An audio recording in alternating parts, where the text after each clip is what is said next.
grande allusion à la chanteuse anglaise Britney Spears et à cette histoire de sandwich. Une star, un objet thriller, un sandwich. Sauf que je vous garantis que si Michael Jackson était encore vivant et qu'il venait à Lomé, que vous êtes par exemple femme de ménage à l'hôtel Sarakawa où il a séjourné, le lendemain de son départ, en faisant par exemple la chambre, vous tombez sur un objet corporel de Michael Jackson, n'importe lequel. Quelle serait votre réaction?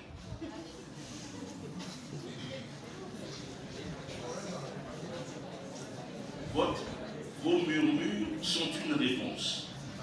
En tout cas, vous savez quoi en faire. C'est la même chose. Et ça va permettre de répondre à une des questions concernant ce que votre camarade appelait le fanatisme de la jeune fille restée au Cameroun qui veut un sandwich. C'est un fait divers réel. En 2006, la chanteuse anglaise Britney Spears sort d'un hôtel avec un sandwich à la main. Elle était en train de manger le sandwich et au moment de monter dans sa voiture, elle jette le sandwich à la poubelle.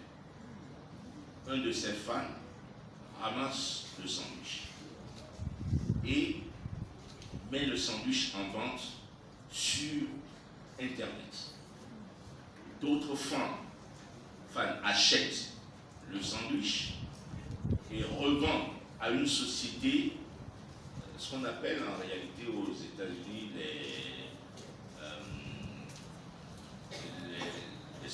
c'est des sociétés de vente aux enchères, les auction societies. Ces sociétés vendent tout, mais à des prix défiant toute concurrence. Quand on met aux enchères, on pose le principe que l'autre coûte 5 francs CFA. Mais celui qui veut absolument l'acheter va mettre le prix qu'il faut.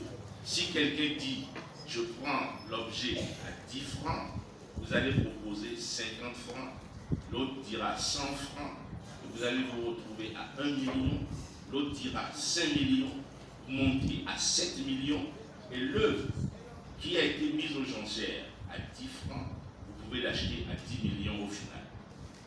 Donc, la société qui rachète le sandwich met en vente le bout de sandwich, en fait, sur un site internet très célèbre qui s'appelle ebay.com. Et donc, les gens commencent à proposer leur prix. Et ça prend des proportions incroyables. Ça a tellement bien marché que le bout de sandwich a été vendu. Mais ce que vous ignorez, c'est que cette société n'est pas à sa première vente aux enchères d'un objet appartenant à Britney Spears, puisque la société, après avoir vendu le sandwich, a informé sa clientèle Internet qu'elle possède également. Bon, à cette heure-ci, il y a des choses qu'on ne peut pas dire, non. En plus, c'est filmé.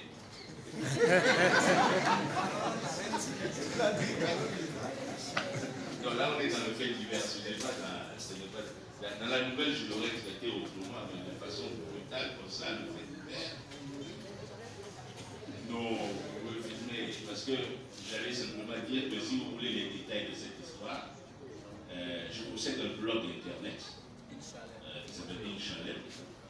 Vous allez sur le blog et vous tapez le sandwich de Britney Spears, je raconte toute l'histoire et je cite les autres objets que la société met en vente. Vous allez être étonné, des choses inimaginables appartenant à cette chanteuse. Donc c'est cela. Et quand vous êtes étonné de voir une Camerounaise rester au pays, vouloir participer à des enchères pour acheter un bout d'objet à elle appartenu à une star, vous oubliez quelque chose. Quand on est fan, ce qu'on appelle fan, le mot qui est accolé, c'est le fanatisme. Quand on est fan et qu'on aime quelque chose, on est prêt à tout donner.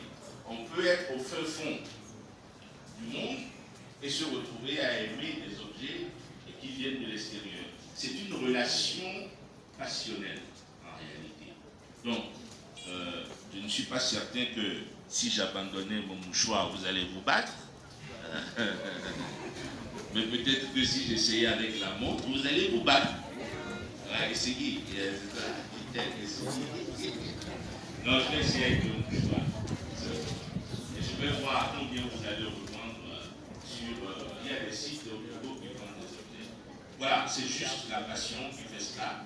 La passion n'a pas de logique, elle n'a pas de sens.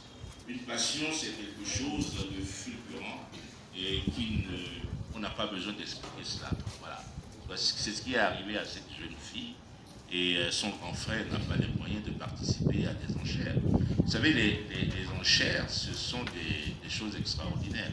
Dans le domaine de l'art, par exemple, on donne des prix extraordinaires. On dit un tableau de peintre, par exemple un peintre célèbre dont le tableau est mis aux enchères et un collectionneur d'art va acheter peut-être ce tableau à 130 millions d'euros ou 130 millions de dollars. Et vous allez vous dire, mais pourquoi il achète un tableau à 130 millions de dollars? Qu'est-ce qu'il va en faire, un tableau à ce prix-là? Mais c'est qu'on est dans un système commercial.